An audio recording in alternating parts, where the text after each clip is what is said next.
चिंतन में लगो। अगर भगवत चिंतन नहीं तो दूसरा कोई उपाय नहीं, आप ये पक्की बात समझ लो। अध्यात्म के बिना आप इन निगेटिव भावों को रौंद नहीं सकते।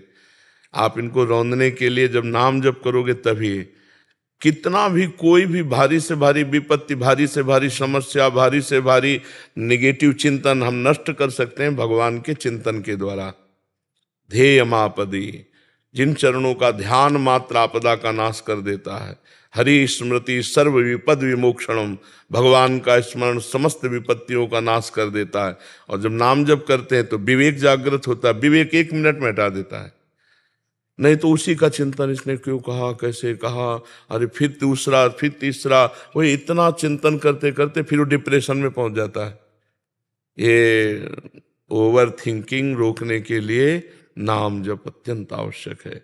इस लोक और परलोक में आनंदित रहने के लिए, दिमाग शांत और शीतल रखने के लिए हमें भगवान का चिंतन चाहे वो राम जपो, कृष्ण जपो, हरि जपो, जो नाम जपो, बिना नाम जप किए तब लग कुशल न जीव कहूँ, सपने हूँ मन विश्राम, जब लग भजत न राम कहूँ, शोक धाम तज काम।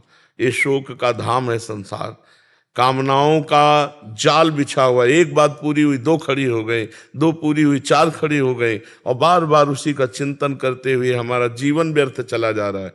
हम आनंद को तो जान ही नहीं पा रहे। आनंद किसे हम समझ रहे हैं? कामनाओं की पूर्ति से आनंद है, और कामनाओं की पूर्ति से तो और चिंता शोक बढ़ता चला जा रहा है। तो आनंद का मार्ग अध्यात्म है। हम नाम जप करते हुए सब काम करें। नाम जप करते हुए, नाम जप में इतनी प्रवीणता है, जैसे आपने हमें गाली दिया, आपने हमारी निंदा की, आपने हमें अपमानित किया, तुरंत विवेक उठेगा, नहीं नहीं, इसके भी हृदय में तो भगवान है। मेरे किसी पाप कर्म का दंड मुझे भुगताया जा रहा है, ये बेचारा तो निर्दोष है, इसको तो निमित्त बनाया जा रहा है। बड़े कृपालु भगवान, जो हमारे किए हुए कर्म का हमको दंड देकर पवित्र कर रहे हो। उससे मतलब नहीं है, उससे मतलब नहीं है, वो दुष्ट नहीं है। हमारी दुष्टता का किसी जन्म के जो कर्म है उसका दंड देने के लिए इसको निमित्त बनाया गया। ये विवेक, ये ज्ञान आपको 1 मिनट में बचा लेगा। दूसरी बात, इतनी नाम जप से क्षमता आ जाती है कि जैसे अपने हाथ से अपने चोट लग जाए, किसको आप गाली दोगे? अपने हाथ से चोट नहीं लग जाती, अपने किसको गाली दोगे? अपने दांत से जबान कट जाए, किसको गाली दोगे? ऐसे ही सब में आत्मस्वरूप भगवान का दर्शन कर रहा है, तो दुनिया के द्वारा किए हुए प्रहार को ऐसे ही समझ रहा है जैसे अपने हाथ से अपने को दंड में। वो किसी को दोषी नहीं समझता, सब में भगवत भाव। उमा जे राम चरण रत, विगत काम मद कोह, निज प्रभु में देखें जगत, केसन करें विरोध। तो बिना भगवान के चिंतन के इस समस्या का समाधान नहीं हो सकता। जब तक सर्वत्र समबुद्धि नहीं आएगी, ज्ञान नहीं जागृत होगा, तब तक ये जलन शांत नहीं होगी। द्वेष करने वाले पर भी हम रोष ना करें, ये अध्यात्म है, तो हम जीत जाएंगे।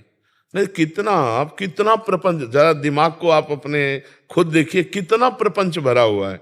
उसको साफ करने के लिए हमारे पास नाम है, राधा राधा राधा राधा। आप खुद देखना, आप कितने गंभीर हो जाएंगे, आपको कितना आनंद आने लगेगा, आप में एक मस्ती आ जाएगी। आप खुद देखिएगा, नाम ही एक उपाय है। किसका प्रश्न था? हाँ, नाम नहीं जप करोगी तो फिर इसको नहीं हटा पाओगी। यही तो दंड है, यही दंड है। अरे देखो, यही बुद्धि अपने आप जहर खवा देती है। अपने हाथ से आदमी जहर खाता है, अपने हाथ से फांसी लगा लेता है, अपने हाथ से शूट कर देता है। ये वही बुद्धि है जो भगवान से विमुख हुई, संसार में सुख खोजने गई, और जब उसको कुछ नहीं मिला, धोखा मिला, या उसका निर्णय ठीक नहीं हो पा रहा, तो सोचता है यार अपने को ही खत्म कर दो। ये है बुद्धि। ये देखो ना, कितनी घटनाएं ऐसी घटती हैं। तो इसलिए हमें लगता है सबको नाम जपना चाहिए। गंदा भोजन छोड़ो, गंदा पेय पदार्थ छोड़ो, गंदे आचरण छोड़ो, नहीं तो तुम्हारी दुर्गति हो जाएगी। आज हंस लो हमारी बात पे, girlfriend boyfriend live in relation, आज हंस लो हमारी बात पे कि बाबा जी ऐसी बात करते हैं, ये क्या जाने। समय आएगा ना, तब तुम देखना, हमारी बात को याद करना कि तुम्हारा जीवन कहाँ पहुंच गया है, कितने संकट में पहुंच गया है। तो सच्चे मानो सबको नाम जप करना चाहिए, गलत भोजन छोड़ना चाहिए, गंदा पेय पदार्थ छोड़ना चाहिए, गंदे बच्चों का संग छोड़ना चाहिए, तभी जीवन उन्नतिशील होगा। जो 20 वर्ष के पहले ही ब्रह्मचर्य खो देता है, वो गृहस्थी लायक नहीं रहता। समय आने पर देख लेना, एक अच्छा सदगृहस्थ जीवन निर्वाह नहीं कर पाएगा वो। तो आज हमारी समाज बिगड़ती चली जा रही, खान पान बिगड़ते चले जा रहे हैं। बच्चों को देखो ना, जब बच्चों की पसंद बोले चाउमीन, वो क्या कहते हैं, हाँ नूडल, पिज्जा, पिज्जा, ये पसंद है। तो हम अच्छा पदार्थ जैसे रोटी दाल चावल सब्जी, ये शुद्ध जो घर के, ये पसंद नहीं आते। बहुत संभल करके भोजन, बहुत देखो, जैसा खाओ अन्न वैसा बने मन, जैसा पियो पानी वैसी बने वाणी, जैसा करोगे संग वैसा चढ़ेगा रंग। तो आज हमारा संग भी गड़बड़, मोबाइल जो चाहो देख लो, और मोबाइल में तो पूरा संसार है, जिस जो चाहो सर्च करो देख लो। और खान पान तो देख ही रहे हैं, पवित्र हो रहा है। और पान की तो पूछो मत, पीने के लिए तो मतलब नए नए बच्चे, छोटे छोटे बच्चे सब अपेय पदार्थ पीने लगे। हाँ, तो इनसे बचे तो ठीक है, नहीं तो बुद्धि निगेटिव ही चिंतन कराएगी। तो हमें लगता है कि आप नाम जप कीजिए, पवित्र भोजन कीजिए, तो इससे आप देखना फिर आपका निगेटिव भाव शांत करने के लिए विवेक जागृत हो जाएगा, वो तत्काल शांत कर देगा जी। ब्रिगेडियर अवरेंद्र प्रताप सिंह जी। महाराज जी राधे राधे। महाराज जी, मेरा पूरा परिवार कई पीढ़ियों से श्री हरिदास स्वामी परंपरा से जुड़ा है। मैंने भी 7-8 साल में ही गुरु मंत्र ले लिया था और उसका आज तक निरंतर जप करने का प्रयास कर रहा हूँ। महाराज जी, नौकरी के दौरान कई बार विपरीत और जोखिम परिस्थितियां आई, बिहारी जी की कृपा का अनुभव हुआ। महाराज जी, मेरी तार्किक बुद्धि होने के कारण मुझे भक्ति में काफी चीजों के जवाब नहीं मिले, इसलिए, और साथ ही आडंबर और पैसे की चमक में मतलब अध्यात्म और निराकार स्वरूप की आकर्षित हो गया मैं। और अब हर रोज ब्रह्म मुहूर्त में निराकार स्वरूप का ध्यान कर रहा हूँ। और कई बार पहले बताओ, निराकार का ध्यान होता है? लाइट को देख रहे होते हो। ध्यान का विषय जो है ना, सब ध्यान मिट जाए, जो बचे उसे ज्ञान का ध्यान कहते हैं, आत्मस्वरूप का। सब ध्यान मिटा दो, जब आप बैठो तब कुछ ध्यान नहीं आना चाहिए। वो अगर प्रकाश स्वरूप है तो अंधकार कौन है? जब वही परमात्मा सब रूपों में है तो प्रकाश स्वरूप है, तो अंधकार भी स्वरूप उसी का है। जड़ स्वरूप है तो चैतन्य स्वरूप उसी का है, वो सर्वस्व है। अगर हम प्रकाश का ध्यान करें तो अंधकार भी वही परमात्मा है, वो सब रूपों में है। तो हमको चाहिए कि इन सब रूपों का पहले ध्यान हटावें, न प्रकाश, न अंधकार, न स्थूल, न सूक्ष्म, न कारण। और जब ये ध्यान शांत हो जाता है तो जो बचता है वो आत्मस्वरूप होता है। अन्वय व्यतिरेक 2 पद्धतियां हैं। पहले हमें व्यतिरेक पद्धति लगानी पड़ेगी शास्त्रीय, कि ब्रह्म सत्यम जगन मिथ्या, कुछ नहीं है, कुछ नहीं है। पहले इनको हम हटाएं, पहले सब ध्यान हटावें। तो हाँ, पहले आप ध्यान हटाओ। क्या आपका ध्यान शून्य में आ गया? जी महाराज, कई बार आता है और अच्छा। इस समय कोई भी चिंतन नहीं हो रहा है, ना प्रकाश, ना अंधकार, ना स्थूल, ना सूक्ष्म, न कारण। जैसे गाढ़ निद्रा, गाढ़ निद्रा में आप होते हैं क्या? लेकिन होते हैं। अभी कह रहे हैं कि राधा कृष्ण स्वरूप की ओर भी मन आकर्षित है और ध्यान मार्ग में भी, तो दोनों का समावेश बनाना चाह रहे हैं। अब हम कैसे तुम्हें बतावें कि देखो, अभी वो प्रकाश तो है नहीं जिस प्रकाश की हम बात कर रहे हैं, आत्मस्वरूप की। जब तक स्थूल सूक्ष्म कारण को मिथ्या समझ करके और स्थिति नहीं प्राप्त करोगे तब तक वो, और जब वो हो जाएगा ना तो ये सब चंचलता हट जाएगी। कि अभी हम फाइनल में इनकी तरफ आकर्षण, ना ये है ना वो है, जो है वो केवल है, उसका अनुभव करने के लिए बढ़ो। अभी वो बात नहीं है जो बात होनी चाहिए। आप स्वीकार करते हो? जी बात। तो आप, ये स्थूल 5 भौतिक शरीर है, इसके अंदर सूक्ष्म शरीर है, मन बुद्धि चित्त अहंकार, 5 ज्ञानेंद्रियां, 5 कर्मेंद्रियां, इसके भी अंदर अनंत जन्मों के संस्कारों का बना हुआ कारण शरीर जो स्थूल का निमित्त बना है। इन तीनों को विध्वंस किए बिना अपने चिंतन में, इनका बिल्कुल विध्वंस, इनसे बिल्कुल संबंध खत्म, साक्षी, तो जो बचता है वो है आत्मस्वरूप है। अभी ना तो उस है का अनुभव है और ना श्यामा प्यारी कुंज बिहारी का अनुभव है। तो हमें लगता है बीच में समय बर्बाद मत करो। वही महाराज, वही हो रहा है। मैं सोच रहा हूँ कि कहीं फंस रहा हूँ बीच में मैं। नहीं तो जब आप इतने बड़े महापुरुष श्री स्वामी हरिदास जी से जुड़े थे तो आपको वहीं जुड़े रहना चाहिए। महाराज, मेरे भी गुरु का यही कहना है। बालक दास जी तो नहीं रहे अभी, लेकिन अभी जो प्रेजेंट गुरु हैं जी, तो उनका भी यही कहना है कि उन्होंने अपना दिया, लेकिन मैं आपसे थोड़ा सा उसमें लाइट चाह रहा था। मतलब इनको अभी थोड़ा सा द्वंद्व है कि ये बीच में वैसे हो गए थे कि निराकार स्वरूप का ध्यान, और अभी फिर से इधर आना चाहते हैं। निराकार स्वरूप हमें है, हमने जो आकार पकड़ा वही आकार पकड़ लिया। कर्मा के अनुसार मनुष्य शरीर बना, हम मनुष्य पुरुष मान रहे हैं अपने को, स्त्री मान रहे हैं अपने को। हमारा क्या स्वरूप है आप बताओ, क्या स्वरूप है? आपको कितने साल हो गए इस शरीर में रहते? 61 साल हो गए होंगे। 61 साल में 1 मिनट अपने से मिले हो तो हमें बताना। 61 साल में 1 मिनट अपने से मिले हो? 3.5 हाथ के घर में रह रहे हो, बाहर ही भटकते रहे, सब बाहर को ही अपना मानते रहे, अपने को भूल गए। उसी स्वरूप में आ जाओ। जितने शास्त्र हैं सबका कहना एक ही है। और जब तक नौकरी में थे तब तक तो आप अपने व्यस्त रहे, लेकिन अब नौकरी के बाद, और बच्चे भी फौज में ही हैं दोनों से, अब सही रास्ते में आ जाओ। हम आपको प्रार्थना करते हैं, हमारी बात मान लो। जो नाम स्वामी जी महाराज के पंथ से मिला है उस नाम को जपो, श्यामा प्यारी कुंज बिहारी का, और आश्रित हो जाओ। आश्रित हो जाओगे तो वो मामे ये प्रपद्यन्ते माया में ताम तरंती थे। नहीं तो ये मन की चाल को आप अगर साधक हैं तो जानते हैं कि एक क्षण में आकाश में बैठा मिलेगा शुद्ध, और दूसरे क्षण में नाली में गिरा मिलेगा। इसका कोई भरोसा मन का नहीं है। जब तक भगवत साक्षात्कार ना हो जाए तब तक इस मन का भरोसा नहीं है। ये एक क्षण में वैराग्य धारण करता है और एक क्षण में राग में युक्त हो जाता है, पता ही नहीं चलता इसका स्वभाव क्या है। सही फरमाया। तो हमको चाहिए कि भगवान के शरण में होकर उनका स्मरण करते हुए शुद्ध ज्ञान के द्वारा चलें। तो हमें सहारा है भगवान का, वही हमारी आत्मा है, दो नहीं है। मानी संख्या से सवाल हल हो जाएगा। स्कूल में जब पढ़ते थे तो मानी संख्या से सवाल हल किया जाता था। आज भी पढ़ाई में ऐसा होता होगा, मानी संख्या इतनी तो सवाल हल हो जाए। तो मानी संख्या गुरुदेव ब्रह्म, मानी संख्या राधा कृष्ण ब्रह्म, मानी संख्या स्वामी श्री हरदास जी। अब यहां से शुरू करो और उनकी शरण में होते हुए तो इतनी तन्मयता हो जाएगी कि आपका विस्मरण हो जाएगा, वही केवल बचेंगे। सवाल हल तभी माना जाएगा जब एक बचे, चाहे ज्ञान से आओ, चाहे भक्ति से आओ, चाहे योग से आओ, पूरी सृष्टि में एक ही बचे। चाहे वासुदेवा स्वरमित, चाहे जड़ चेतन जग जीव जत सकल राम में जान, चाहे सर्वम खलमिदम ब्रह्म, चाहे ईशावास्यमिदम सर्वम यत् किंचे जगत्याम जगत, किसी भी तरह से आओ एक।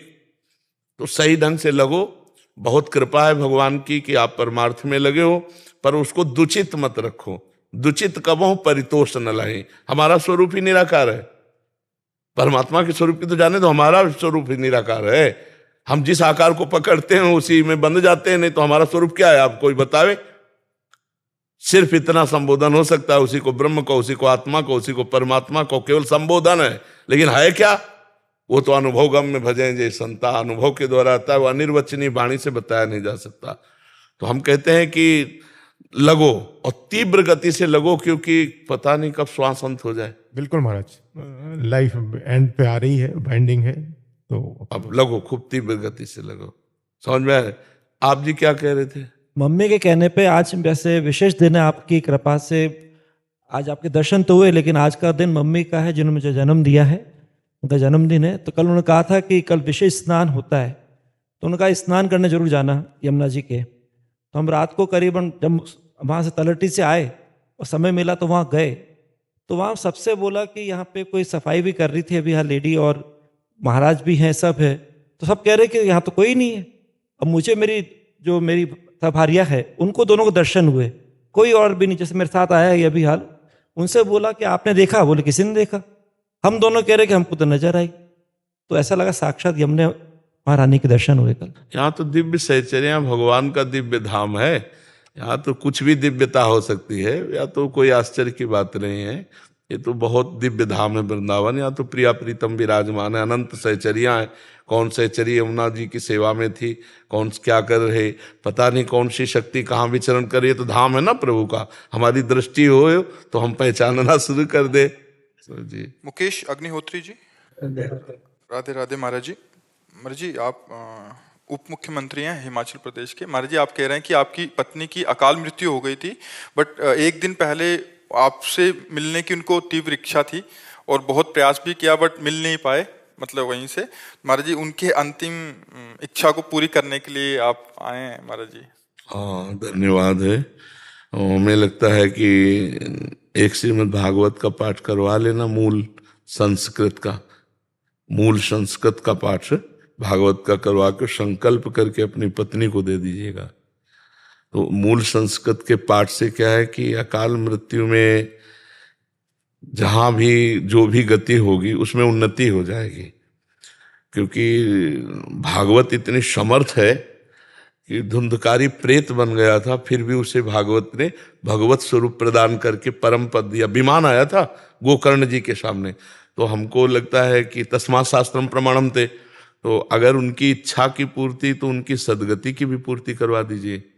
अगर आपको समय मिले तो 7 दिन स्वयं बैठकर सुनिए, और नहीं समय मिलता तो पुत्र या किसी को भी बैठा दीजिए, और उत्तम जो संस्कृत के ज्ञान से परिपूर्ण है और जो विश्वास पूर्वक पूरे अध्यायों का पाठ कर सकते हैं, तो उनको उचित दक्षिणा दे करके पूजन करके 7 दिन अगर भागवत का पाठ हो और वो संकल्प करके उस जीवात्मा को दिया जाए जो आपकी पत्नी बन के आए, परम मंगल हो जाएगा।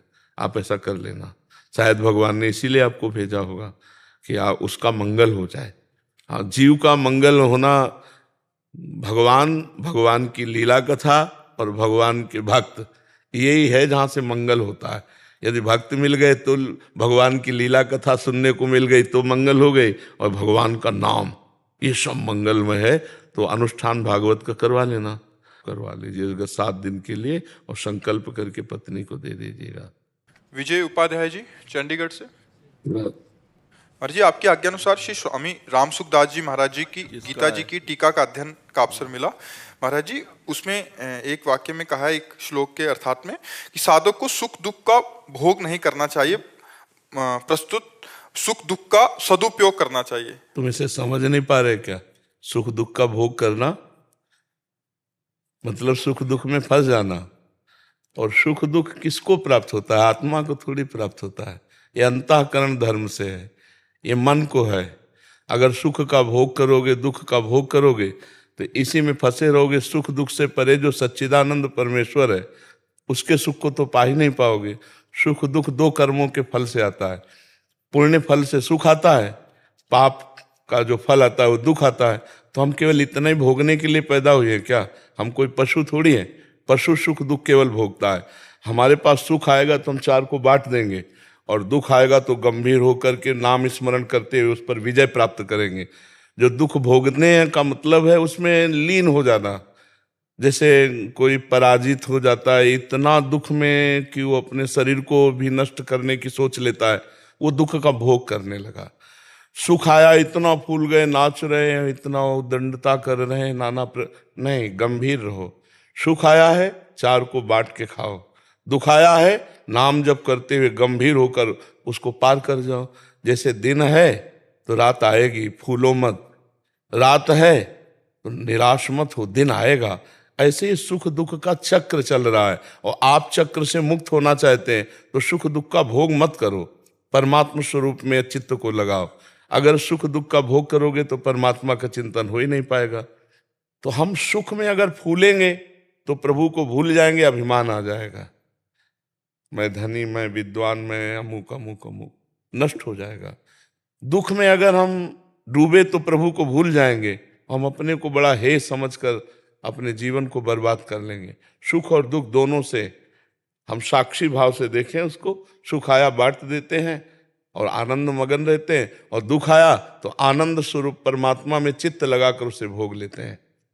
देखो, कहीं आपको जलाया जाए, कष्ट दिया जाए तो आपको अच्छा लगेगा क्या? नहीं लगेगा ना। लेकिन जिन महापुरुषों ने सुख दुख का त्याग कर दिया, वो कह रहे हैं, तेरा किया मीठा लागे, हरि नाम पदारथ नानक मांगे। श्री गुरु अर्जन देव जी के वचन हैं। तपते हुए तवे पे बैठा दिए गए, ऊपर से तप्त बालू डाली जा रही, और वैसे मुस्कुरा रहे हैं जैसे फूलों की वर्षा उनके ऊपर हो रही हो। तेरा किया मीठा ला। अब आप सोचो, परमात्मानंद में जो मगन है तो इतना बड़ा दुख की सोच कर हृदय कांप जाता है। लाल लोहे का तवा उस पर बैठाल के ऊपर से तप्त बालू डाली जाए, और कितने कितने कष्ट दे खौलते हुए उसमें, लेकिन मुस्कुराहट उनके रही, क्योंकि परमेश्वर के सुख में, परमात्मा सुख में, वाहे गुरु वाहे गुरु वाहे गुरु, बस इतना ही तेरा किया मीठा ला। मतलब कैसी स्थिति है महापुरुषों की, कैसी स्थिति है। यहाँ थोड़ी प्रतिकूलता मिले तो भक्ति में संशय होने लगता है। तो इसलिए वहाँ जो सिद्धांत वर्णन हुआ कि सुख दुख में मत फंसो, इसके ऊपर उठो, परमेश्वर की प्राप्ति के लिए, अखंड प्रसन्नता के लिए, भगवदानंद के लिए। ये सुख दुख के ऊपर उठो। ये सुख दुख पाप पुण्य का फल है और हम आत्मस्वरूप हैं, हमें भगवदानंद चाहिए जो हमारा स्वरूप है, तो हमें आगे बढ़ना होगा। गौरव सिंह जी वाराणसी से। महाराज जी। जी, दंडवत महाराज जी। महाराज जी, क्या संत महात्मा व गुरु जी की सेवा के द्वारा सरलता अर्थात सुगमता से आत्म साक्षात्कार हो सकता है, या केवल नाम जप व इष्ट के ध्यान के द्वारा ही आत्म साक्षात्कार हो सकता है? दोनों में से सुगम पथ ये दो हैं ही नहीं। गुरु अगर अपनी सेवा में, शरीर सेवा में लगे हैं, तो हमें फिर अन्य कोई साधन की तरफ देखना नहीं है। अगर गुरु की आज्ञा है कि आप नाम जप करो, आप वाणी पाठ करो, आप समाज सेवा में रहो, तो हम गुरु की ही सेवा में हर समय चाहे जहाँ रहें अपने गुरु की सेवा में हैं, क्योंकि हम गुरु वाणी के अनुसार चल रहे हैं। गुरु वाणी का आदेश है नाम जप करो, साधु सेवा करो, सब समाज में रमा हुआ कण कण में जो राम है उसी को देखो। तो हम गुरु की ही तो सेवा कर रहे हैं, हम अपने गुरु की ही तो आज्ञा का पालन कर रहे हैं। सेवा का मतलब केवल हाथ पैर दबाना नहीं है।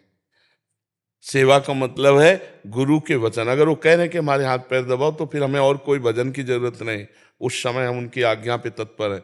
अगर वो कह रहे हैं जाओ दूर गेट पे खड़े हो जाओ, वहाँ तो हम खड़े हैं, तो हम गुरु की सेवा में खड़े हैं। जाओ पादुका सबकी साफ करो, तो हम बिल्कुल गुरु की पादुका साफ कर रहे हैं, गुरु सेवा में है। ऐसा जो भाव रखता है वो गुरु सेवक कहलाता है। पूरा विश्व हमारे गुरु का है, और जहाँ हमें सेवा दे दी, जैसे हम अपने परिवार की सेवा करते, तो हम गुरु की सेवा कर रहे हैं, उनकी आज्ञा के अनुसार चले। कुछ लोगों ने ऐसा केवल समझा कि उनके कपड़े धो देना, उनके पैर दबा देना, उनको रोटी खिला देना, यही सेवा है। हम कह रहे हैं ये सेवा का एक अंग है। अगर आप गुरु की आज्ञा ना मानो और गुरु के पैर दबाओ, तो इससे गुरु प्रसन्न नहीं होंगे। वो जो कह रहे हैं वो बात मानो, बस उनकी आज्ञा। हम तो इतना समझा है कि आज्ञा अपने साहब की पालन करें, इससे बड़ी कोई सेवा नहीं। अगर साहब दूर देश में हमको रखते हैं, तो भी हमारे पास ही साहब हैं, और अगर साहब के नजदीक है और उनकी आज्ञा को उल्लंघन करते तो बहुत दूर हो, साहब को नहीं पहचान पाओगे, अपने प्रभु को नहीं पहचान पाओगे। समझ पाए बच्चा? सरलता पूर्वक भगवत प्राप्ति होती है आज्ञा समन सुसाहिब सेवा। अब जो ही कहें करें हम सोई, आयस लिए चले निज दासी, मन क्रम वचन त्रिशुद्ध सकल मत हम श्री हित हरिवंश उपासी। हमारी वाणी जी में कि जो हमारे गुरुदेव आज्ञा करते हैं, बस उसी के अनुसार हम चलते हैं, हम उनकी दास है। उनकी आज्ञा के बिना हम मन वचन कर्म से कुछ भी नहीं कर सकते। हम मन से वही सोचेंगे जो गुरु आज्ञा है, वाणी से वही बोलेंगे जो गुरु आज्ञा है, शरीर से वही करेंगे जो गुरु आज्ञा है। हो गया, वो परमेश्वर को प्राप्त हो जाएगा, परमात्मा को प्राप्त हो जाएगा। गुरु चरण रज क्या है? उनकी दासता। उनकी दासता क्या है? उनके वचन जो उन्होंने आज्ञा करी, ये बात समझना होगा। जैसे अपने यहाँ गुरुजनों ने कहा ग्रंथ साहब को ही गुरु माना जाए, तो ऐसे ही जितने हमारे गुरुदेव हैं, उनकी वाणी ही हमारा मार्गदर्शन है, वही हमारी गुरु सेवा है। अगर ये बात ना मानी, तो मुझे लगता है इन सब बाहरी बातों से वो बात नहीं आती जो आनी चाहिए। गुरु वही है जो सब में परमात्मा को देखता है, सब में परमात्मा को देखता है। देखो ना, मारने वालों में भी वो अपने प्रभु को देख रहे हैं। आपको बात माननी पड़ेगी, आपको चलना पड़ेगा, आपको भजन करना पड़ेगा, गंदी बातें छोड़नी पड़ेंगी, गंदा भोजन छोड़ना पड़ेगा, अच्छे आचरण में आओगे तब बात बनेगी। तब कहा जाता है गुरु कृपा, वाहे गुरु बहुत कृपा। हम श्रद्धा और विश्वास का ये व्यवहार दिखाते हैं। असली बात है गुरु की बात मानना। एक बार एक गुरु जी के शरीर में बहुत दर्द था, तो शिष्य से कहा बेटा पैर से चढ़ के दबा दो। तो उन्होंने कहा अरे गुरु जी, हम ऐसा कैसे कर सकते हैं, हम कभी नहीं कर सकते, भला तुम्हारे लात मार सकते हैं। बोले जवान में लात मार दिया, शरीर में मारने में क्या था? जब आज्ञा पे लात मार दिया, शरीर पे क्या था? अच्छा, दूसरी बात, शिष्य का शरीर समर्पित है गुरु को। अगर गुरु जी कह रहे हैं पैर से चढ़ के दबा दो, तुरंत चढ़ जाते हैं हम, उनको सुख मिलेगा। उनको सुख मिले तो उनका जीवन है, उनके लिए जीवन है। पर यह बात समझना थोड़ा कठिन होता है। तो हमें लगता है कि गुरु आज्ञा का पालन करे, यही गुरु सेवा, इससे बढ़कर और कोई सेवा नहीं है। जरूरत है गुरु को, आज्ञा कर देते हैं कि हमारे चरण दबाओ तो दबा देते हैं, नहीं तो जो हुक्म है उसके अनुसार हम चलते हैं। हमारा जीवन गुरु आज्ञा पे है तो हम गुरु सेवा में हैं। सोच पाए बच्चा? अनिल कुमार तिवारी जी। श्री हरिवंश महाराज जी। महाराज जी, प्रकृति राज्य के विकारों में मन को जाने से कैसे रोकें महाराज जी? परमात्म चिंतन के द्वारा। जब हम, भगवान ने कहा अभ्यास और वैराग्य के द्वारा चंचल मन को स्थिर किया जा सकता है, तो अभ्यास नाम जप का। नाम श्वास दो बिलक चलत हैं, इनको भेद न मोह को भावे, श्वास नाम नाम ही श्वासा नाम श्वास को भेद मिटावे। अब साइड में विषय चिंतन करता है मन, तो वो करता नहीं है, उसमें जो विषय भरा हुआ वो निकल रहा होता है। जब हम नाम जप कर रहे होते हैं, मंत्र जप कर रहे होते हैं, वो डिलीट हो रहा है, वो नष्ट हो रहा है। हम अधिक से अधिक नाम जप करें और वैराग्य, जो बाह्य भोग है और जो आंतरिक मन हमें भोग दिखा रहा है, उससे हम बचते रहे, साक्षी भाव से रहे, ना बुरा माने ना अच्छा माने। अच्छा माने तो राग हो जाएगा, बुरा माने तो द्वेष रूपी संस्कार बन जाएगा, दोनों में वो रुक जाएगा। और राग द्वेष नहीं किया तो वो नष्ट होता चला जाएगा, और फिर जब मन निर्मल हो जाएगा तो मन में ही परमात्मा का साक्षात्कार हो जाएगा। मन ही भगवान है, इंद्रियों में मैं मन हूं, जहां निर्मल मन हुआ सो भगवत साक्षात्कार हो गया। निर्मल मन जन सो मोहि पावा, और मोहि कपट छल छिद्र न भावा। तो खूब परमात्म चिंतन, भगवत चिंतन किया जाए, ऐसा अव्यावृत भजनात्, अखंड भजन, तद विस्मरणेन परम व्याकुलतेति। अगर थोड़ी देर के लिए भी नाम छूटे तो हम ऐसे व्याकुल हो जाए, जैसे मछली को जल से अलग करो तो तड़पने लगती है, तब जाकर विषय चिंतन नष्ट होता है। पहले विषय चिंतन नष्ट होगा, फिर विषयों के द्वारा जो अनंत जन्मों में हमसे पाप हुए वो सब भस्म होंगे, तब भगवत साक्षात्कार हो जाएगा। जिसे संचित कर्म कहते हैं वो सब भस्म हो जाते हैं जो निरंतर भजन करता है।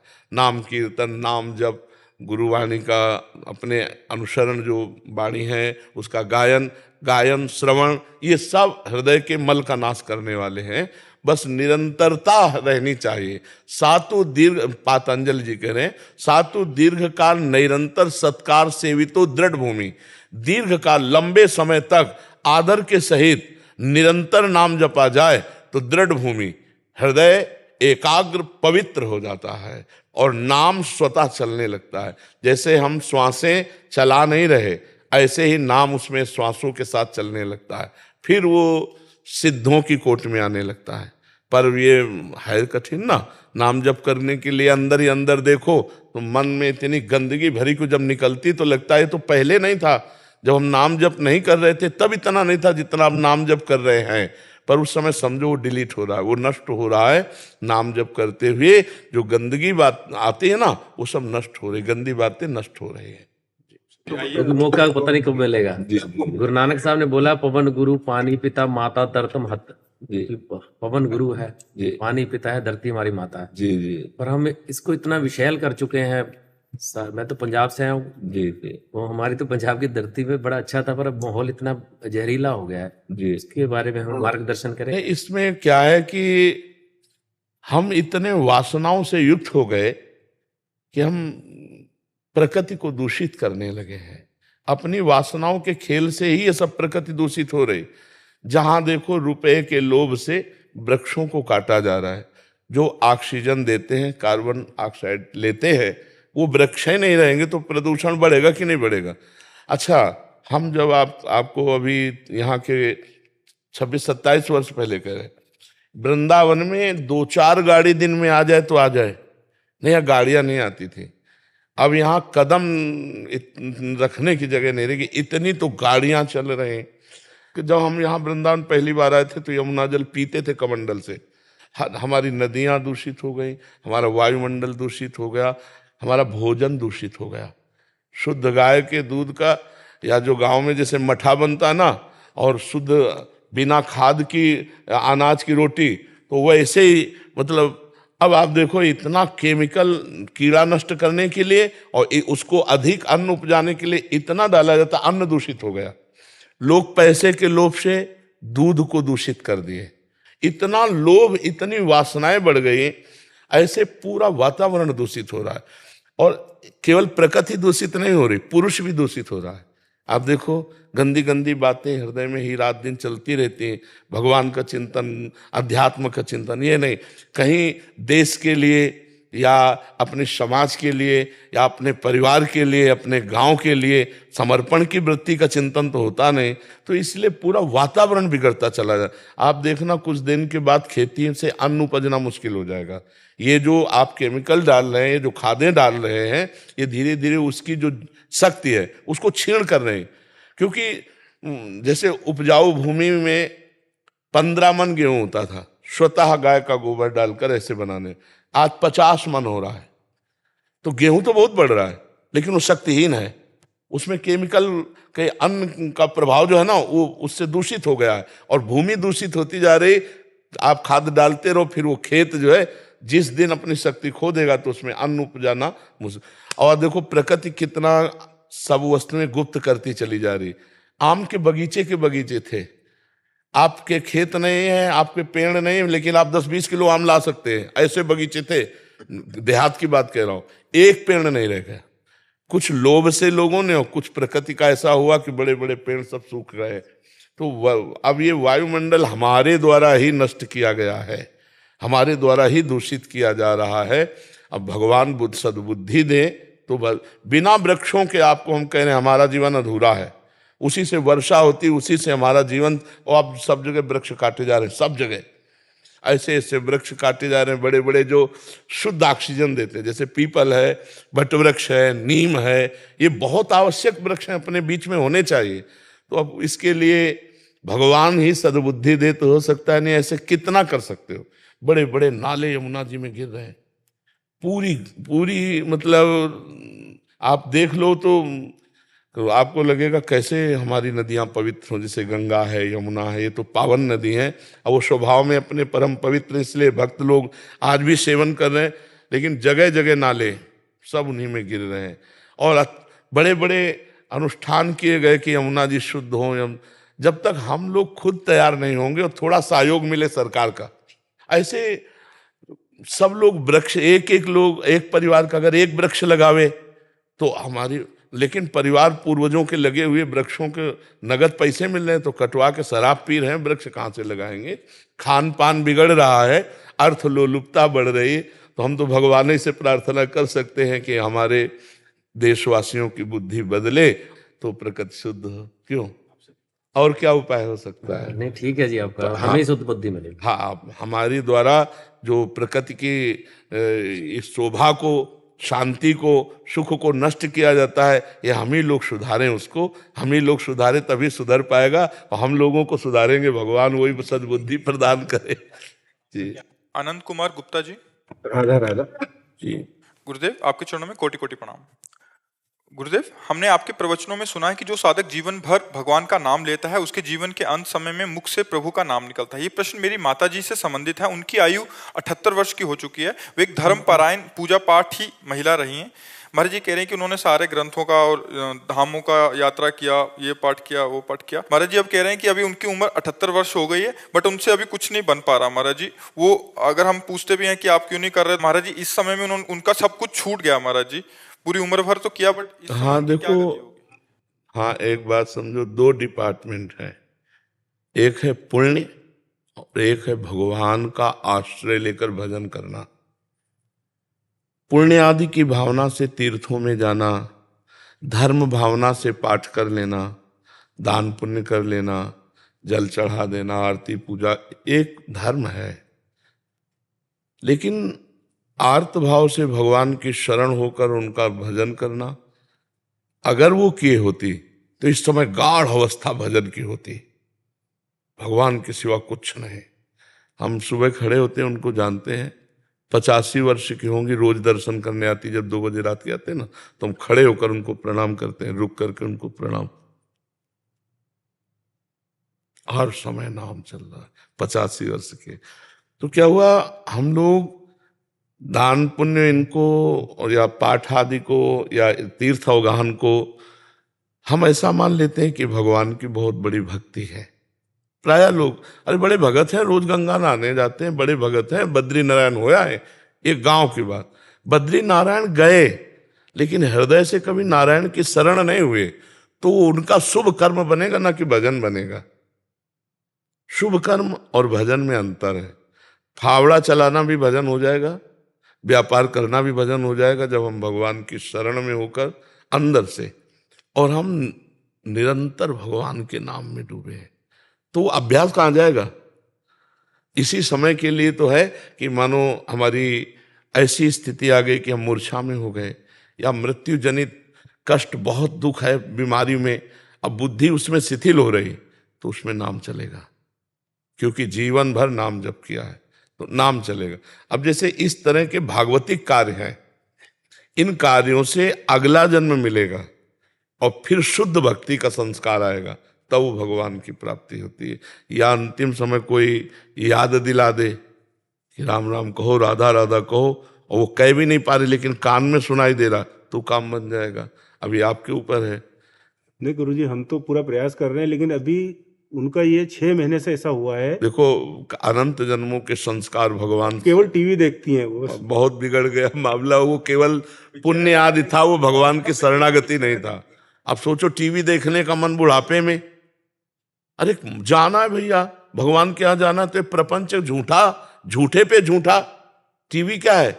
झूठे पे झूठा नौटंकी नाटक है कि नहीं है? मतलब फिल्म है, सीरियल है, एकदम झूठा, प्योर झूठा, झूठे पे झूठा। हाँ, तो हम फिर हमें लगता है कि बुद्धि जो है विपरीत दिशा को जा रही। अब हमारे लिए क्या कर्तव्य उनको रहे? कर्तव्य तो यही कि जैसे उनको किस तरह से समझा के लाए कि अब भगवान से प्रार्थना कीजिए। आप ज्यादा समझाओगे तो आपको डांट सकते हैं। हम बहू बेटे हैं उनकी। हाँ, तो डांट भी सकते हैं ना कि तो ज्यादा हमको उनने ही हमको मार्ग दिखाया। हाँ। पूजा पाठ, ये विग्रह पूजन। आपको बताएं, हम लोग बाहरी को भक्ति मान लेते हैं। भक्ति एक अंदर का विषय है। बाहरी क्रिया कुछ ना हो भक्ति जनित, और अंदर से आपका नाम चल रहा है तो आप महान भक्त हैं। बाहरी क्रियाएं हो रही, भजन नहीं। तो इसीलिए भगवान ने एकादश स्कंद में कहा भागवत में, व्रतांसी यज्ञ छंदांसी तीर्था नियमा यमा यथा वरुंधेत सत्संगा सर्वसंगोपहो हिमम। मैं व्रत से, तीर्थ यातन से, यज्ञ से, वेदाध्ययन से, गृहस्थी के पुण्य धर्म का, इनसे बस में नहीं होता। अगर मुझे कोई प्राप्त करना चाहता तो मेरे भगवत प्रेमी महात्माओं का संग करे, जिससे सर्व संगों का त्याग होकर मेरा अखंड स्मरण प्राप्त हो। स्मृति से भगवत प्राप्ति होती है। यस्य स्मरण मात्रेण जन्म संसार बंधनात् विमुच्यते नमस्तस्मै विष्णुवे प्रभु विष्णुवे। जिनका स्मरण मात्र संसार समुद्र से हमें मुक्त कर देता है। अच्छा, वृद्धावस्था में बुद्धि भ्रष्ट हो जाती है। अगर सही भजन हुआ तो उस समय करेक्ट रहेगी, नहीं भ्रष्ट हो जाती है।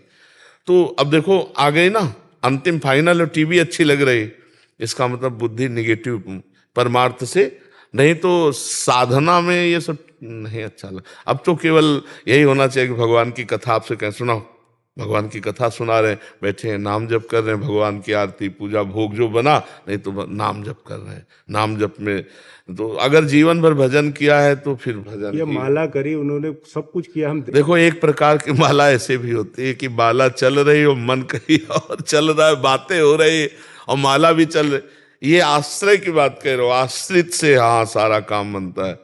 जब शुरू से भजन किया जाता है तो उसका एक प्रकाश हो जाता है। और अगर थोड़ा माला इधर घुमा लिया, तीर्थ यात्रा, ये शुभ कर्म होता है। तो अशुभ कर्म भी तो है, वो अपना प्रभाव दिखाएंगे। तो अब आपके हाथ में है, आप उनको कथा सुनाओ, जैसे भागवत की है, भक्तमाल की है, नाम सुनो। जब कहें टीवी देखो तो प्रवचन सुनाओ, नाम कीर्तन सुनाओ, और संतों के प्रवचन सुनाओ। टीवी में इधर उधर मत लगाओ। अब जैसे बुरी दशा आने के पहले बुद्धि बदली जाती है, तो अब अंतिम बिगड़ जाए इसलिए माया उनकी बुद्धि को बदल रही है। अब आप ही देख लो, नहीं तो कोई उपाय नहीं। इसीलिए तो जन्म जन्म मुनि जतन कराही, अंतराम कहे आवत नाही। गुरुदेव, हमारी एक इच्छा है कि उनके लिए भागवत पाठ करा लें क्या? हाँ, जिंदा है अभी तो करवा लो, और अच्छा रहेगा। बिल्कुल बिल्कुल बिल्कुल, बहुत सुंदर, बहुत सुंदर, बहुत सुंदर। के अंदर ही, घर के अंदर ही। घर के अंदर। हाँ, वो संस्कृत वाला पाठ करवाओ, मूल संस्कृत। नहीं, वो तो बहुत बड़ा प्रोग्राम है, वो बाहरी लोग, हाँ, अपने उनके कल्याण के लिए उनके कान में शब्द पढ़ते रहे। ऐसी जगह पंडित को बैठा दो और दीपक जलाकर कलश आदि का, और फिर पूजन करवा के भागवत का 7 दिन पाठ करवा लो।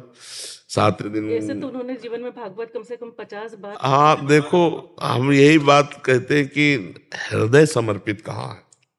क्या हृदय समर्पित ऐसा कर सकता है इस समय इसके तो आंसुओं से कपोल भींगे हुए, और कि प्रभु बस मैं आ रही हूँ, अब आपके लायक है, रात दिन प्रभु का चिंतन, रात दिन भजन, तो फिर माना जाए कि 50 बार भागवत, एक 20 लोग भागवत का अगर रंग लाया होता तो क्या ऐसी स्थिति होती ना। एक भगत जी आए थे और उनका 20 साल से नाम जप कर रहा हूँ, और अपनी स्थिति बताई तो उनका भैया छेद बंद नहीं किए, और अगर भरते रहोगे तो मटकी नहीं भरेगी, छेद बंद कर दो और एक एक बूंद डालते हो तो एक दिन भर जाएगी। तो छेद को तो जल्दी कोई बंद नहीं करता। अब चलनी में गैया दुहै और दोष दैव को दे, हरि गुरु कहो न माने अपनों ही फल ले। अभी शुद्ध मार्ग का अनुसरण नहीं हुआ, नहीं तो इस समय कैसे भय लग जाता कि एक क्षण भी भगवान का विस्मरण नहीं होना चाहिए, कभी भी शरीर छूट सकता है। अब विषयों से राग, इस समय तो स्वाभाविक वैराग्य हो जाता है, वृद्धावस्था है। अब टीवी और ये सब, मतलब मुझे लगता है थोड़ा भगवान से प्रार्थना करो कि उनकी बुद्धि शुद्ध हो। महाराज जी, प्रश्न मैं करता नहीं, बट एक स्थिति के बारे में आपको संज्ञान में डालना चाह रहा हूँ और इनका भी निराधार हो जाए तो इसलिए। महाराज जी, गुरु जी, मेरा प्रेम निस्वार्थ हो अगर जिससे मैं प्रेम करती हूँ और उसका आकस्मिक मृत्यु हो गई बद्रीनाथ जी में, और मुझे हर जन्म में उसका ही साथ चाहिए, उसके लिए मुझे जो भी मार्ग चलना पड़े मैं वही करूंगी, बस आप मुझे उसके लिए मार्गदर्शन करें। हमारा प्रेम निस्वार्थ था, निस्वार्थ रहेगा, हमेशा यही अनुभूति हुई। उसके प्रेम की सृष्टि सबसे खूबसूरत सृष्टि है। हाँ, तो अपने प्रेम हाँ, को पुनः तो प्राप्त पाना चाहता हूं। देखो, सबके इन ढांचों के अंदर भगवान विराजमान है और कोई नहीं। नाम रूप अलग अलग पुकारे जाते हैं, ये ढांचे हैं। इनमें जो पावर है, जैसे माइक, पंखा, हाइलोजन, एसी और लाखों करण हैं, यंत्र हैं, पर बिजली, बिजली तो एक ही है ना। तो सबके अंदर पावर एक है, परमात्मा। आप भगवान श्री कृष्ण की आराधना करो कि उस शरीर के अंदर आप ही थे। अगर वो शरीर प्रिय होता तो शरीर रख लेते। शरीर किसी को प्रिय नहीं होता, चाहे जितना प्यार शरीर से कर रहे हो, उसको नहीं जानते। लेकिन जब वो चला जाएगा तो शरीर पैसा दे के नष्ट करवा दोगे, आग लगवा दोगे। इसका मतलब शरीर से प्यार नहीं कर रहे थे, उसी से प्यार कर रहे थे, परमात्मा से। तो सबके अंदर मूल में परमात्मा ही है। श्री कृष्ण को विराजमान करके आराधना करो कि मुझे जन्म जन्म तुम ही पति रूप में मिलो। वही थे शरीरों का, कि वही रूप, वही पांच भौतिक शरीर कभी नहीं। ये हमारे प्रभु का सृष्टि का ढांचा ऐसा बनता है खांचे से कि दोबारा देखने को नहीं मिलेगा। अब बताओ कितने लोग हैं, सबकी आंख और नाक कान और सब अलग अलग पहचाने जाते हैं, और वो असंख्यों लोग, और सबका फिंगरप्रिंट अलग ही मिलेगा। यार कितना चमत्कार मेरे प्रभु का है। नहीं तो ये तो नाशवान शरीर है, वही जन्म जन्म मिले, क्योंकि वही अंदर थे तुम्हारे पति के, और वो चले गए तो तुमने कहाँ उसको रखा, कहाँ उसको माना, उसको नष्ट कर दिया ना। तो जो उनके अंदर थे वो प्रभु श्री कृष्ण थे, उनको तुम जानती नहीं, उनको तुम मानती नहीं हो। नहीं, ये प्रश्न न रहता, ये प्रश्न खत्म हो जाता कि मैं हे परम सुंदर सबके अंदर विराजमान श्री कृष्ण, मैं तो जानती नहीं थी कि तुम ही हो। मैं तो उस ढांचे को अपना प्रिय मान रही थी। अब वो समझ में आ गया कि ढांचे के अंदर तुम छुपे थे। आप ढांचे से प्यार नहीं, बाप से प्यार हो। अभी निहाल हो जाओ, अभी मंगल हो जाएगा, और जन्म जन्म के लिए उन्हीं को प्राप्त हो जाओगी, उन्हीं के धाम जाओगी। पर तुम्हें अगर ऐसी आकांक्षा हो कि वो पांच भौतिक ढांचा हमें दोबारा मिले, तो असंभव। ये माया का खेल है।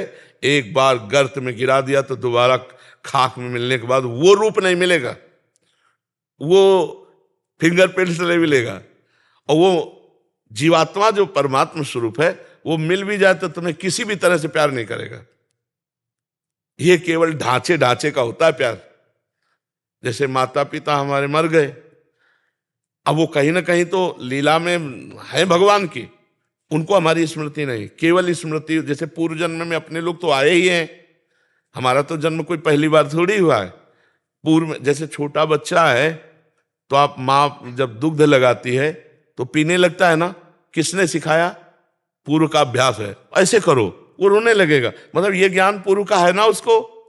तो हम लोग पूर्व जन्म से चले आ रहे। अब हमारे पूर्व जन्म के लोग अगर परिवार के मिले भी कहीं तो हम पहचानते हैं क्या? न वो हमें पहचानते हैं, न हम उनको पहचानते हैं। ये मायाकृत मोह छोड़ो, न तुम स्त्री हो न वो पुरुष, तुम दोनों के अंदर परमात्मा विराजमान हो, परमात्मा की आराधना करो और उसी को प्राप्त हो जाओ तो उसी को प्राप्त हो जाओगी जिसको प्राप्त करना चाहती हो। अपने प्रेम का नाम जप कर सकते हैं। मोहांधकार है, भगवान का नाम जप करो। प्रेम तो भगवान से ही करती थी, शरीर से करती होती तो रख लेती ना। हम बार बार तो कह रहे, आपने जाना उस शरीर के अंदर कौन था? तो मान लो ना, फिर क्या है? इन नाशवान शरीरों की क्या आकांक्षा करती हो? सच्चिदानंद जो सबके हृदय में विराजमान, वही कृष्ण, वही राम, वही विविध रूप धारण करता। प्यार करो तो इनसे करो, इनकी बन के रहो, जीवन कृतार्थ हो जाएगा। हमारी सलाह, हम तुमको अब ये तो ऐसे कहते हाथ में गुदवा लिया, बोले 7 जन्म का बंधन, 7 जन्म, अगले 5 मिनट में तुम्हारी धज्जियां उड़ के तुम कहां पहुंच जाओगे तुम्हें पता नहीं। काल तुम्हारे अधीन नहीं, तुम काल के अधीन हो। ये सब लौकिक वासनाओं की खेल है, शरीरों में आसक्ति होने के कारण। नहीं, एक परमात्मा के सिवा दूसरा कोई नहीं है। हमारी बात समझ लो। आप सरल हृदय हैं, आप पवित्र हृदय हैं, इसलिए आपका प्रेम जिसे कह रहे हैं वो खास बात मोह में है। और मोह से प्रेम में आ जाएगा तो फिर आप जिधर देखोगे उधर आनंद सिंधु भगवान ही नजर आएंगे। हमें तो यही लगता है कि अपना प्यारा वही है, और सब कोई उन्हीं से प्यार करता है यार, सब कोई। अगर आपका पुत्र पधार जाए, मान लो पुत्र के अंदर का परमात्मा चला जाए, तो रख लो आप 10-5 दिन। आप पैसा दे के कहोगे कि अब ले जाओ, वो चला गया। कौन? जिसको जानते नहीं हो, और जिसको जानते तुम्हारे आगे पड़ा है। आप समझो, अनजाने में तो परमात्मा से प्यार सच्ची मानो। ये जैसे शरीर चल रहा है ना, तो इसमें नाम रूप लेकर लगता है मैं, वो जो मैं अंदर है वो पावर है, पावर। और हम देखो उस पावर के अंश हैं जो सबसे बड़ा है। तो हम सबके अंदर एक बात रहती कि मैं सबसे बड़ा बन जाऊं, नहीं रहती। चाहे जिस डिपार्टमेंट में हो बड़े बने, क्योंकि हम बहुत बड़े के हैं, बहुत बड़े के हैं ना अंश। और दूसरी बात, मरना नहीं चाहता क्योंकि अविनाशी के अंश है। तीसरी बात, दुख नहीं भोगना चाहता, सुख भोगना चाहता क्योंकि सुख सिंधु का अंश है। ये भूलो मत, वही श्री कृष्ण सब रूपों में है। वही बद्री नारायण में अपने स्वरूप में लीन हो गए। अब नारायण की उपासना करो, कृष्ण की उपासना करो। हमारी बात मान लो तो, और ना समझ में आए तो उनकी फोटो रख लो, रोती रहो, मिल जाए तो हमें बता देना। नहीं, आपको बताइए, मार्ग पे चलेंगे। हाँ, अगर आप श्री कृष्ण से ये कहोगी कि वही रूप रख के आ जाओ तो पक्का आ जाएंगे। दूसरी बात ला और किसी की सामर्थ्य नहीं है। अगर श्री कृष्ण से रो के कहोगे कि नाथ आप बड़े कृपाल हो, आप वही रूप रख के आओ जिससे हमने प्यार किया था, वही रूप रख करके आपके सामने आ जाएंगे, आपसे संभाषण करेंगे। पर इतना भजन हो, सुमिर पवन सुत पावन नामू, अपने बस करी राखे रामू। जब अपने बस कर लोगी तब ये बात आएगी। और इतना करने के लिए ऋषि मुनि पूरी जात की ताकत लगा देते हैं। तो आप भी ताकत लगाइए, ब्रह्मचर्य से रहिए। अगर आप उसको प्यार करते हैं तो हमारी बात मान लो, देख लो निर्वाह करके। ब्रह्मचर्य से रहना, किसी पुरुष का स्पर्श न करना, नाम जप करना, थोड़ा अन्न खाना, और इसके बाद परमात्मा से कहो कि मैं प्यार करती हूं। वही आपको उसी रूप में आना पड़ेगा और पक्का आ जाएगा, पक्का। हम अपने अनुभव की बात कहते हैं। पधारे हुए महापुरुषों के लिए जब प्रबल आकांक्षा की तो भगवान वही रूप रख करके हमसे मिले आकर के। तो इतना साधन जोर का करो कि अब ये आसक्ति है, अब करो आसक्ति के अनुसार, तो फिर समझ में आएगा। अब देखो, केवल बातों से तो समझ में आएगा नहीं। माया पर विजय प्राप्त करके ही मायापति से हम जो चाहे वो प्राप्त कर सकते हैं, ऐसे नहीं। बहुत कठिन है, बहुत कठिन है। हाँ, प्यार का निर्वाह करना है तो वृंदावन में बैठी ब्रह्मचर्य रहना, हम जब कह रहे हैं, और नाम जप करना, और प्रभु ही थे वो, और प्रभु से प्रार्थना करना कि जैसे मंजनू से लैला का, और लैला का मंजनू से था ना, तो मंजनू बहुत व्याकुल एकांत में विह्वल था। लैला धनी घर की थी, तो मंजनू भूखे पागल, तो पूरी बाजार में ऐलान करवा दिया कि मंजनू जहां खड़ा हो जो मांगे उसको खवाया जाए। अब ये जब बात दुकानदारों से पता चली कि लैला का आदेश, तो हजारों मंजनू तैयार हो गए, रबड़ी और जलेबी और सब समोसा खाने वाले हजारों। अब वहां हर दुकानदार जो है लंबा पर्चा पहुंचाता, तो उनका मंजनू तो इतना नहीं खा सकता क्योंकि प्रेम में वो बिकल रहता है। अरे बोले हजारों मंजनू हो गए। तो लैला ने कहा कि मंजनू की पहचान तो ज्यादा मिनट नहीं लगेंगे, बुलाओ, कह दो कल लैला मिलना चाहती है मंजनू से। तो हजारों मजनू उसके दर्शन के लिए, वो असली मजनू भी आया कि लैला दर्शन। तो एक चाकू रखी और कटोरा रखी और लाइन से मजनू आए। तो उन्होंने कहा अपने दिल का खून चाहिए मुझे, दो। तो रबड़ी पीने वाले मजनू तो खसक गए जीतले थे खून, भागे हुआ से।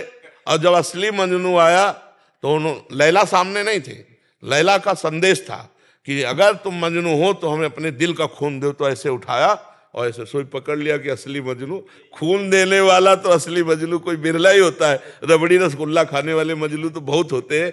परमात्मा के प्रति जो हमारा प्यार है, वो प्यार जो रूप का होगे वो रख के आ जाएंगे, वो हर रूप उन्हीं के हैं। पर इसमें साधना करनी होगी, बिना साधना के नहीं। हाँ, और साधना करना शुरू करोगे तो माया प्रश्न खड़े कर देगी। छोटी मोटी बात है, ब्रह्मचर्य रहना कोई खिलवाड़ है? वो प्रेम में इतनी सामर्थ्य कि आप कर सकते हो, लेकिन उसी के जैसा, उससे अच्छा ऐसा आकर्षण दिया जाएगा। अब लिख लो कागज में, ऐसा आकर्षण दिया जाएगा, चाहे दिमाग में लिख लो, कि आपको लगेगा मेरी साधना का फल मिल गया। फिर वो बात नहीं बनेगी। जैसे भगवान शंकर के प्रति पार्वती जी तपस्या कर रही थी तो सप्त ऋषि आकर बोले, अरे तो किसके लिए तपस्या कर रहे हो? मुंडों की माला, चिता की भस्म, जटाजूट। भगवान विष्णु जिनके दिव्य पार्षद ऐसे ब्याह करवाएंगे, छोड़ो तपस्या। तब जानते उन्होंने क्या कहा था? कोटि जन्म लग रगर हमारी, बरौ शंभुनता रहूं कुमारी। करोड़ जन्मों तक तपस्या करूंगी और हर जन्म में यही मांगूंगी कि भगवान शंकर हमारे पति हों, मुझे कुछ। ये बात, ये जिंदगी में रखोगी तब पास हो पाओगी। पर हम आपके भाव को और आपके प्रेम को दंडवत करते हैं कि हाँ, बस आप अपने प्रेम को थोड़ा मोड़ दीजिए, मोह से हटाकर प्रेम में ले आइए। वो श्री कृष्ण हैं, श्री कृष्ण ही थे, श्री कृष्ण ही रहेंगे, तभी बात समझ पाओगे आप। राधा राधा राधा राधा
राधा राधा राधा राधा श्री राधा